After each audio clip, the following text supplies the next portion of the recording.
دور قیامت کے قریب جائے گا ویسے ویسے بیٹیوں کی تعداد بڑھتی جائے گی۔ اللہ کے رسول علیہ السلام نے یہاں تک فرمایا کہ قریب قیامت ایک ایک مرد کی سرپرستی میں 50-50 عورتیں ہوگی۔ یہ حضور کا فرمان ہے۔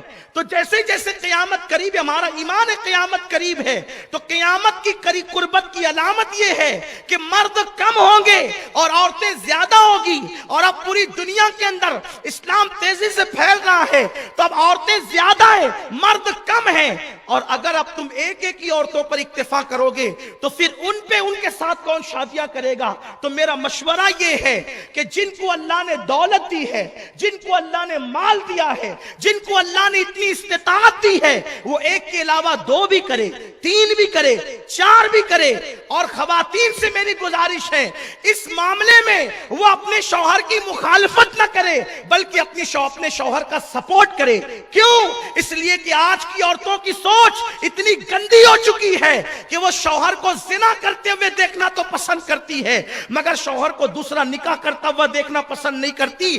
زنا کرنے والے کو لوگ اتنا برا نہیں سمجھتے جتنا دوسرا نکاح کرنے والے کو لوگ برا سمجھتے ہیں۔ پورے محلے میں، پورے گاؤں میں چرچا ہوتا ہے، اس نے تو دوسرا کیا، اس نے دوسری کیا، اس نے دوسری کیا، ارے دوسری کیا تو اس نے جرم کیا کیا ہے؟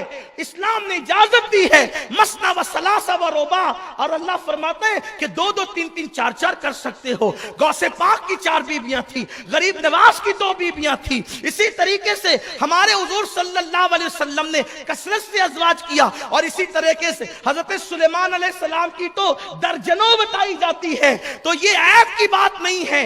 اس لیے عورتوں کو چاہیے کہ تمہارا شوہر کسی کے ساتھ ناجائز تعلقات قائم کر کے زانی کہلا کر دنیا میں ذلیل ہو اور آخرت میں جہنم میں جائے، اپنے شوہر سے کہو دوسری تیسری کر تاکہ دنیا میں بھی تجھے عزت ملے اور آخرت میں بھی تو جہنم سے بچ جائے۔ اس لیے کہ ہر شوہر ایک ہی بیوی پہ اکتفا نہیں کر سکتا، ایک بیوی کے بعد بھی اس کی پیاس بچتی ہے، تو اس کو بجھانے کے لیے جائز راستے دو تاکہ زنا کے اڈوں پہ نہ جائے اور وہ اپنی ناجائز خواہشات کی طرف نہ جائے۔ لیکن جو دوسری تیسری کرتے ہیں ان سے میری گزارش ہے، عام طور پہ دوسری تیسری جو بیویاں ہوتی ہیں اس میں کچھ باتیں ہوتی ہیں۔ ایک بات، ہر دوسری بیوی 99% لوگ ناجائز تعلقات پہلے قائم کرتے پھر کرتے ہیں۔